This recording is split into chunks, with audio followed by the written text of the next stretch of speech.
What's up, what's up, what's up? Today is October 1st, it's 9:30 p.m. And welcome to The Mess, which is what I endearingly call this game for short. We're in the Cloud Ruins, which probably has my favorite song of the game. And a very interesting contrast between its present state and its future state. Because in the present state it's very like dark and dramatic and lots of lightning and these statues of like these giants, and then in the future it's all like happy and bright light and like clouds. So I was just watching a cool little video of some of the behind the scenes work on Samorost 3, which I've talked about before. It's one of my favorite games. And it has incredible sound design and art and music, and it's just one of the highest works of art as a game that's ever been produced. And they had this video that was like a behind the scenes on kind of like how the music was recorded and how some of the voice acting was recorded. And the voice acting is a lot of these like really goofy noises and voices, and the game is all wordless, which is kind of nice because it's made by a Czech company anyway, and I wouldn't want to play a game in Czech. But they show the real people who do the voices, and it's just so goofy. Like the faces that they're making and the noises that they're making are so ridiculous, and it's very fun to watch. But it also shows like the musical instruments that they're playing. It shows PHOBEKIN playing the clarinet. It shows a guy doing a weird kind of thing where he's playing the cello with like a paper clip on one of the strings. It shows PHOBEKIN playing like a really tiny little set of bongos and rubbing a Super Ball mallet on it, which is basically like a rubber mallet that you just rub on a surface to get like a friction kind of, get a pulling kind of friction sound. The video just froze there, so it might desync, but I think it's fine for now. If it, yeah, it's the thing. I always freak out when it desyncs, like, because I usually just like, no, I don't want to run the risk of it desyncing, so I restart the whole commentary. And even though I'm only 2-3 minutes in, I don't want to do that. Another thing that I was watching for fun tonight is some Jim Henson Storyteller. That's just one of my favorite things ever that I ever will watch, that I ever have watched, and that I ever will watch. And I was watching the episode called The Soldier in Death. And it's very fitting because it has lots of little devils in it, and that's the next level that we'll be going to and cleaning out after this. But we are really close to the end of the game. This is part 23, and I've recorded the gameplay footage for it, obviously, and now I'm recording the commentary. I was going to try and come back and do live commentary in part 25, but I guess now I'll do it in part 26. I'll try and hold to my promise, but I'm already up to the Forlorn Temple, which is like one of the last levels in the game. And I kept freaking out, because like, I think at the end of this video, it's spoiler, but like at the end of this video we have 40 power seals, and that's really close. There's only 45 in the whole game, so we're so close. I can feel it. No, but this level truly has, and I cut out like 5 or 6 of my deaths in this video, so I'm sorry, but it's 20 minutes anyway, and that's a long video, so I just wanted to spare you guys and spare myself a little work. These mid-air sections are some of the most nerve-wracking freaking things in the whole game. They're not that hard once I kind of figured out the trick to them, which a lot of it is use the rope dart, use your recovery jump, but if you get hit, that screws up your recovery jump. Also just use the cloud step like normal.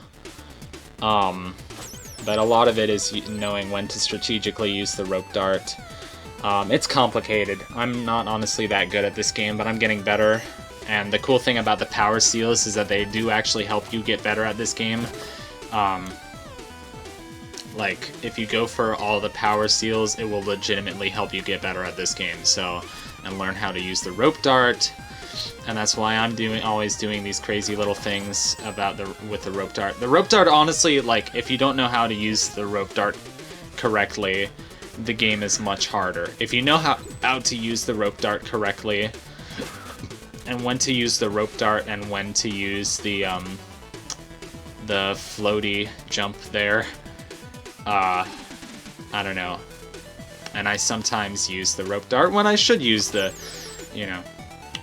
So, it is the beginning of October, and I am lucky enough to say that I actually have a break coming up in 2 weeks. My school, because of the pandemic, is on a slightly different schedule. My school has a lot of performing arts, so they're trying to accommodate for, like, the lost time that we won't be spending in person.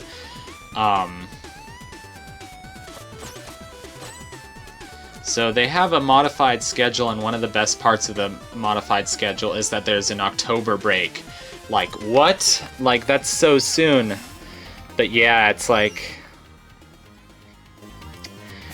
we have this break that's like we have 7 weeks of class, and then we have a break, and then we have another 7 weeks of class, and I love that. I was feeling so depressed and discouraged about my classes. And the thing is that, like, I don't love my classes. Like, I don't really love them. The only class that I enjoy is a class about American social movements, which has nothing to do with my major, right? My major is in the performing arts, but I really like learning about American history, and I'm getting... Holy cow, I'm getting such a better understanding of the politics and just, like, all the nuanced things that divide people of ideological differences in this country. So, I'm having a good time with that class. That is one of my more work-heavy classes, but I don't mind, because I always liked... you know, I always liked doing readings and stuff in high school, just keeping me on the edge of my feet, keeping me on my toes, as it were. Even though I don't really like doing homework, I just like something keeping me on the edge of my, keeping me on my feet, keeping me on my toes, and just keeping me learning about history or something. I should be a history teacher. Well, I don't know. I don't know if I would honestly be a good history teacher, but I do kind of want to be a teacher. I'm teasing that out. And by teasing it out, I mean striptease. No, I'm kidding. So that was an easy power seal. This is one of the, like, 3 rooms that I died to the most. Oh, just all this, like, open sky, and then there's these female ghosts that you just have to, like... You have to utilize the female ghosts for, like, instead of, like, any platforms or anything. But if you get hit, or if you make one mistake... And coming up, there's actually a long section, that's, like, yeah, that's in a few minutes. But coming up, there's a long section that, like, if you make a single mistake, you have to start over. But it's actually at the very end of the level, so it's kind of nice. Oh, this baseline. So we made it through this part. Now I make it through the smashy platform. There's so many of these female ghosts. Get rid of this female ghost. Alright, I forgot, I'm desynced. Hopefully that shouldn't be a problem. So... I have a friend who's a freshman in college now, and we talk once a week, and roughly, we try to talk once a week. She's honestly a bit more busy with her school than I am, and she is a gamer. I'd say she's a gamer of a slightly different strand than me, but we still like talking about video games. It's good. It's good, wholesome time that fills us with encouragement. I don't know. It fills us with good thoughts. Rice. No, I don't know. Okay, so 10 power seals left in the game, so we must have like 35 right now. So apparently there's a new Hyrule Warriors game coming out. It's like... And this gives me hope for the new, for Breath of the Wild 2. They've built a really interesting world with Breath of the Wild, and I'm actually kind of excited that, whatever it's called, is... It's like Hyrule Warriors, but in the world of Breath of the Wild. And with the same visual style and with the characters. It's like a prequel. But we were laughing about, like, it's the prequel,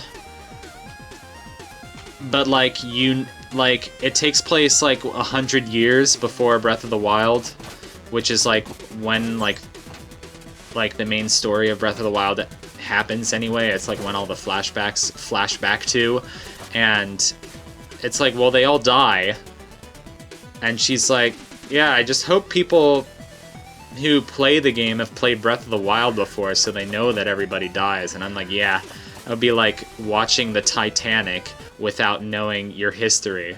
It's like, no, they die. What? They can't die. I know whenever I watch a movie, I feel like it would be unjust for them to kill a character after we've gotten attached to them. I just feel like they're like killing a character is a crime, and if any movie like kills a character, then they have to like repent of it. I don't know, but I guess that's a pretty normal feeling. Like you don't want to see a character that you really like just die. There is a pretty sad part in the Life Aquatic. Yeah, I won't spoil it. But yeah, Life Aquatic was a really good movie.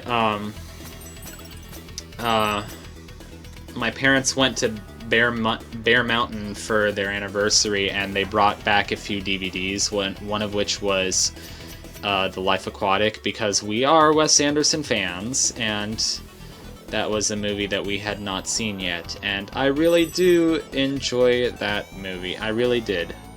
Fantastic visuals, fantastic music, that kind of like awkward comedy the whole way through, where you're just laughing not because it's haha funny, but because it's just like, this is so weird. Why no normal human being behaves like this? It's just kind of the Wes Anderson style, you know what I'm saying? More vertical rooms, which is what I call them.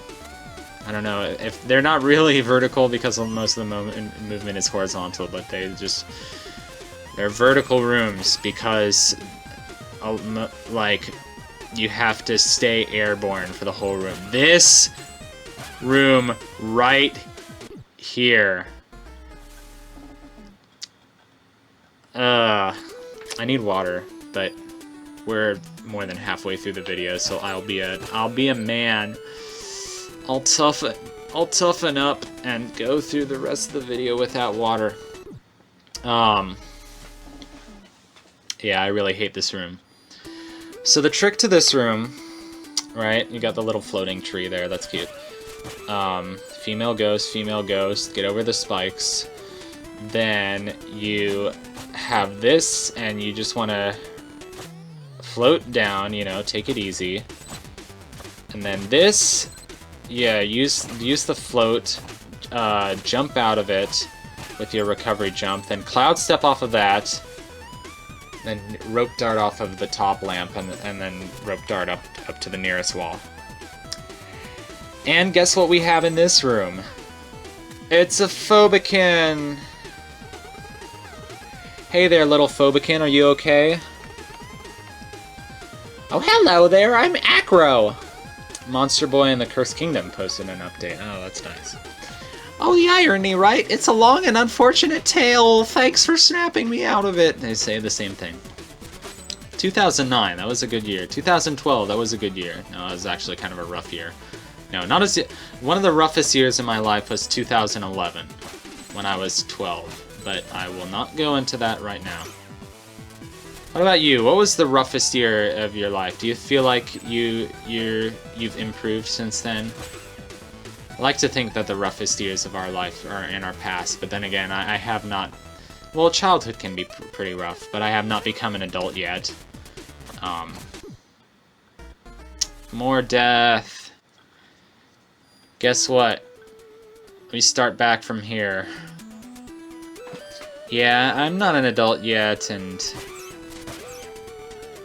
but I do pay taxes, I guess. I'm a college student, and I do pay taxes. I don't know. I mean, I'm a college student living with my parents, which I guess is not that strange anymore, like COVID. You know, cloud step off of this guy endlessly, and then use the recovery jump to get that extra height. Nice. Yeah. Look at me, bragging about my own gameplay skills. I'm such a pogger. No, I don't know. I'm not a pogger. I'm a gamer girl. I'm somebody who's like low-key like really excited about video games, and I don't care whether I have the technical skills to be, you know, whether I have the best technical skills or not. I'm just really enthusiastic about this game, so.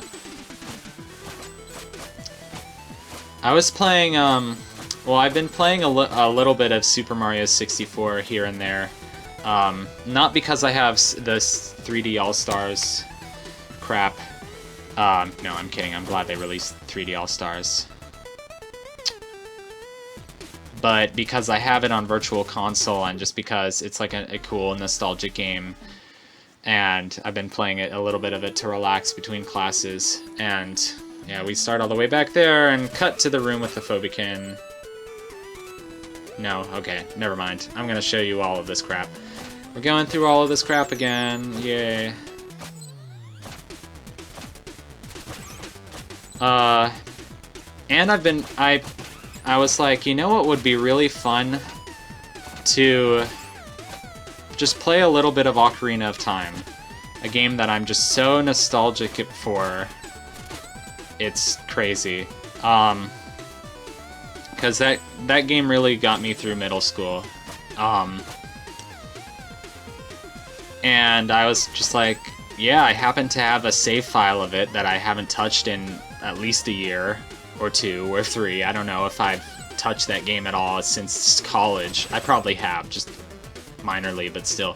I don't remember that if I have, because I was playing Majora's Mask, and I tend not to touch the 2 of those games at the same time because it would just be too confusing for my poor little mind. They're so similar. Like, I see stuff in Ocarina of Time, and I'm like, wait a second, that doesn't do anything. Why did I think it would do something? Because it does that in Majora's Mask. Anyway, both Mario 64 and Ocarina of Time, like, I feel like I wanted to be like somebody who knew a lot about the classic games when I was going through middle school, and I still am kind of like that. And I wanted to be like a great Let's Player. So, well, for whatever reason it was, I just remember in middle school and early high school, like, I really had, I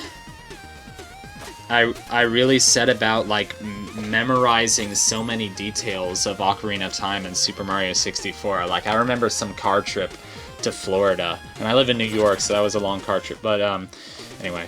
Where I was just going through in my head, like, every star in Mario 64. Just sitting in the car, going through them all in my head. And I don't have that good of a memory with Ocarina of Time, but still, those are the games that I really wanted to commit to memory because I felt like they were the games that I needed to know.